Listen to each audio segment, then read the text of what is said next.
a graça do Senhor Jesus Cristo seja com os irmãos. Amém, queridos?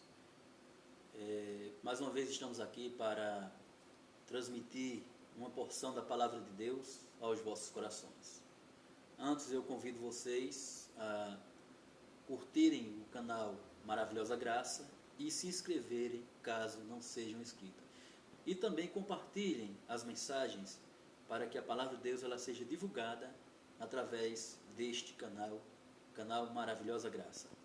Meus amados, hoje eu gostaria de falar um tema muito importante para as nossas vidas, muito importante para a nossa sociedade, a sociedade em que nós estamos inseridos, em que nós estamos vivendo. Percebemos, irmãos, que a nossa sociedade ela vem sido conturbada, ela está confusa. Percebemos, irmãos, e vivemos uma inversão de valores, onde muitos têm declarado que aquilo que é mal é bom e muitos têm repudiado aquilo que é bom. Meus amados, em meio a toda essa situação em que nós estamos vivendo, em que nós estamos inseridos, nos vem um tema que é muito importante para a nossa reflexão. É exatamente o tema que trata sobre a verdade. A verdade, irmãos, ela sempre foi buscada, ela sempre foi caçada, ela sempre foi estudada, ela sempre foi analisada. Muitos homens que viveram no passado, eles procuraram refletir sobre a verdade. Podemos observar, irmãos, que até mesmo o homem primitivo, ele sempre buscou, através da observação, através da perscrutação, sobre a verdade. Em meio a tudo isso, nos vem um texto que tem sido disseminado, não sobre o contexto em que deveria ser colocado, que é exatamente, irmãos, o texto que se encontra no Evangelho de João, no capítulo 8, versículo 32, quando Jesus diz: "E conhecereis a verdade, e a verdade vos libertará." O professor Fábio Pestana Ramos, doutor em História Social pela USP, pela Universidade de São Paulo, ele também é bacharel e licenciado em Filosofia pela USP, ele fala que a nossa concepção de verdade contemporânea foi construída ao longo de séculos, desde a antiguidade, e aqui misturando a concepção grega, latina, né, e hebraica. Meus amados, vemos que a palavra grega para a verdade é aletheia, significa aquilo que não está oculto, aquilo que não está escondido, manifestando-se aos olhos e ao espírito, tal como é, ficando evidente a razão. Na concepção latina, nós temos a palavra veritas, que tem o significado daquilo que pode ser demonstrado com precisão, referindo-se ao rigor e à exatidão. E finalmente, irmãos, a concepção hebraica de verdade, diz lá no hebraico a palavra verdade, emuná, significa confiança, é a esperança de que aquilo que será revelado, irá aparecer por intervenção divina. Então a concepção hebraica ela vai focar sua atenção de verdade a respeito do ser divino, segundo o Dr. Fábio Pestana Ramos. E por muito tempo, irmãos, e até os nossos dias, muitos pensadores tiveram e têm a verdade como objeto de estudo. Mas dentro daquilo que nós estamos refletindo neste vídeo, nesta mensagem, qual é a verdade que deve ser conhecida? Eu pergunto a você. Qual é a verdade que deve ser conhecida? E se nós passamos a conhecer essa verdade e sabemos que verdade é essa, vem outra pergunta. Ela liberta de quê? De que essa verdade ela nos liberta? E onde nós podemos aplicar e como nós devemos aplicar essa passagem bíblica em João capítulo 8, versículo 32? Meus irmãos, nós precisamos entender o contexto da palavra. Observamos que no capítulo 8 é trazida uma mulher para que Jesus a julgasse. Os escribas e fariseus trouxeram a mulher e ali evocaram a lei de Moisés, dizendo que na lei de Moisés, a mulher que fosse pega em adultério, ela deveria ser apedrejada. E aí trouxeram aquela mulher, porque julgavam eles que ela foi pega em adultério. Mas o interessante, irmãos, é como o ser humano utiliza a lei, utiliza a verdade para satisfazer os seus próprios interesses. Perceba, queridos, que quando trazem a mulher ali para ser julgada, evocando a lei de Moisés, observamos, irmãos, que Jesus, ele olha para eles e diz: aquele que dentre vós está sem pecado, que lance a primeira pedra. João 8:7. Depois disso, irmãos, ele volta a falar para as pessoas que estavam no templo, porque o texto aqui no capítulo 8 nos fala que Jesus se encontrava no templo, ele estava pregando, ele volta a pregar. E os judeus não compreendiam, pois não conseguiam discernir a sua natureza divina e nem a sua obra redentora. E por que isso, irmãos? Porque a questão é que diante da majestade divina, o homem pecador não é nada. Paulo nos diz em Romanos capítulo 3, versículo 23, que todos pecaram e destituídos estão da glória de Deus.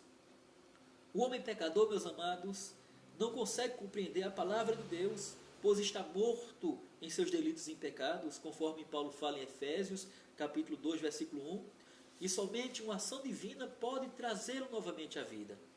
Porque Paulo diz ainda em Efésios 2, 5, estando nós ainda mortos em nossos delitos, em nossas ofensas, ele nos deu vida, pela graça os salvos. Ou seja, a ação de tornar uma pessoa viva ou fazê-la viver novamente é uma ação externa, ou seja, uma ação que vem de Deus. Perceba que o homem em pecado, ele está morto. Ele não pode fazer nada, ele não pode decidir nada. A partir do conhecimento da verdade que é Cristo, ele passa, irmãos, a ter vida. E é isso, meus amados, que Jesus diz no capítulo 8, versículo 12 de João. Ele diz: eu sou a luz do mundo, quem me segue não andará em trevas, mas terá a luz da vida. Aquele que anda em pecado, meus amados, continua em trevas. Veja que Jesus, ele diz: olha, meu testemunho é verdadeiro. Meu testemunho é verdadeiro porque sei de onde eu vim e para onde vou. Ou seja, Jesus diz: olha, eu vim do céu, eu vim de Deus, eu vim da glória. Vocês não sabem disso, mas eu sei. O julgamento dos judeus, meus amados, era pela carne. Eles queriam julgar aquela mulher, não pela ótica espiritual, não pela ótica do perdão, mas pela ótica do pecado, pela ótica da carne. Jesus diz: vós julgais segundo a carne. Versículo 16. Ele continua dizendo, irmãos, no versículo 16, versículo 15 ele diz: vós julgais segundo a carne. Versículo 16 ele diz: porque não sou eu só, mas eu e o Pai que me enviou. Ou seja, enquanto o julgamento dos judeus era pela carne, o de Cristo ela era espiritual. Paulo nos diz, meus amados, que o homem natural, ele não compreende as coisas do Espírito de Deus. E por quê? Porque lhe parecem loucura e não pode entendê-las, porque elas se discernem espiritualmente. 1 Coríntios 2, 14. A verdade, meus amados, que dá conhecimento libertador é Jesus Cristo. Jesus afirma: eu sou o caminho, a verdade e a vida, e ninguém vem ao Pai senão por mim. João 14, 6. Eu quero dizer para você, nesta mensagem, que não há outra verdade que não seja Jesus. Queremos conhecer a verdade? Jesus é a verdade. Os grandes filósofos, meus amados, eles chegariam ao conhecimento pleno da verdade se tivessem conhecido Jesus. A verdade, meus amados, ela nos liberta. E de que nos liberta? Da escravidão do pecado. Ter conhecimento de Cristo, meus amados, e aceitá-lo significa ser livre da condenação preparada para aqueles que rejeitam a esta verdade. Paulo diz, meus amados, que coopera para o bem daqueles que amam a Deus. para aqueles que são chamados, tudo coopera para o bem daqueles que amam a Deus, meus amados. Muitos colocam esse versículo do capítulo 8, versículo 32, como slogan político, como slogan para uma empresa, como slogan para seus próprios interesses, porém o pecado utilizar, meus amados, esta palavra fora de contexto, usá-lo em um ambiente que impera a mentira, que impera a falsidade, que impera o ódio, que impera a falta de amor ao próximo, onde todos, meus amados, continuam sendo escravos do pecado. Jesus disse, meus amados, que era preciso crer nele para ser liberto. Não adianta proclamar esta verdade aos quatro ventos se ainda nós somos escravos do pecado. Não adianta. Não adianta utilizar esse versículo como placa de uma igreja, como placa de uma inauguração, como placa de uma ideologia, se nós não somos libertos do pecado.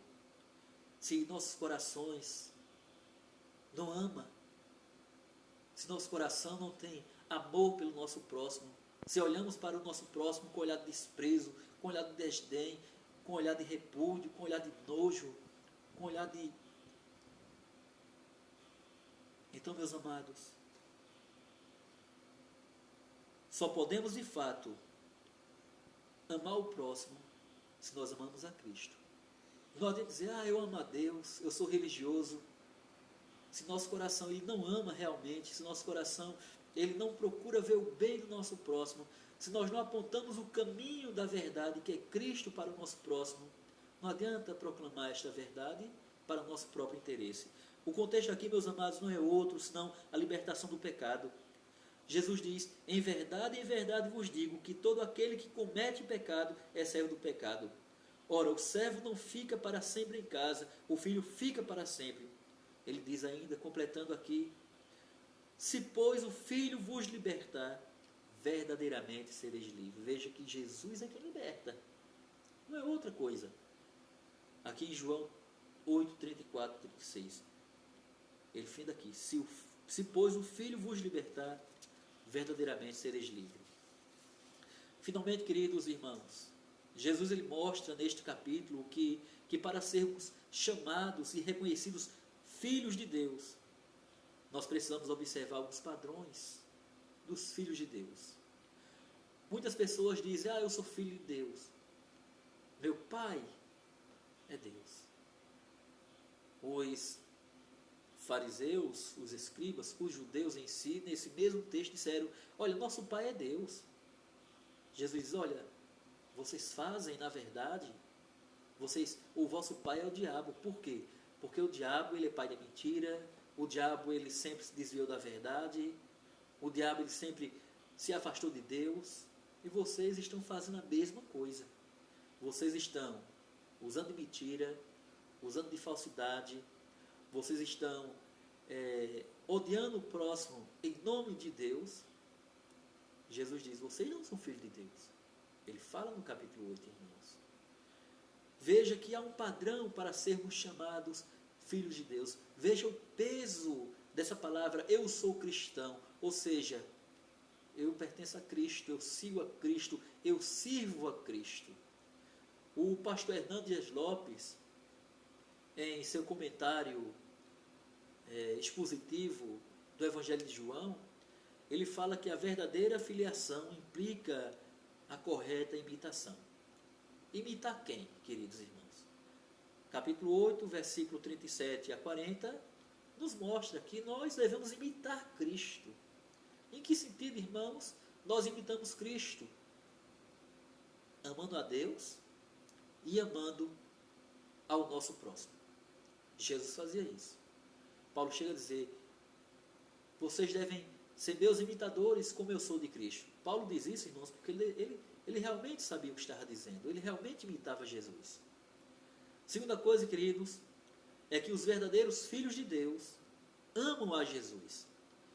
Capítulo 8, versículos 41 a 43, nos mostra isso. Se nós amamos Jesus, iremos fazer a vontade do Pai. E qual é a vontade do Pai, irmãos? É que sirvamos a Cristo, é que sigamos o exemplo de Cristo.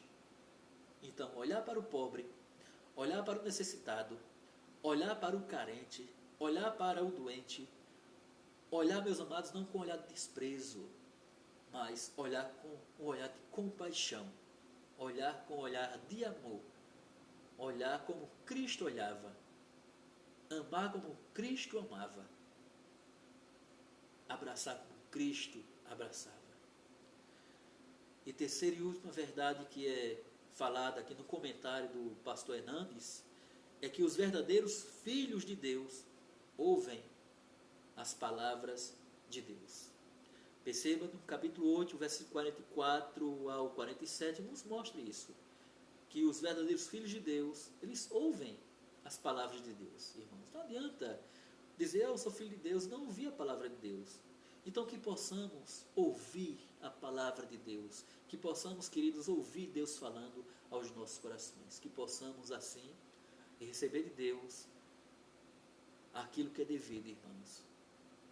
Que possamos perceber Deus agindo em nossos corações, que possamos amar a Deus acima de todas as coisas e amar o nosso próximo como nós amamos a nós mesmos. Então que Deus, pois, assim, abençoe sua vida e esperamos que de fato esta palavra ela possa ser edificante para a sua vida, para seu coração, que possamos, irmãos, olhar que a sociedade ela está invertida em seus valores. Ela não procura mais, de fato, olhar os valores de Deus. Hoje você prega, você evangeliza, você mostra Cristo, mas muitos estão com os ouvidos fechados. Pouco se fala em Deus. Pouco se fala em intervenção de Deus. Então, meus amados, quer conhecer a verdade? A verdade é Cristo. Eu sou a verdade e o caminho e a vida. E ninguém vê o Pai senão por mim, disse Jesus. Que Deus, pois, te abençoe. Amém.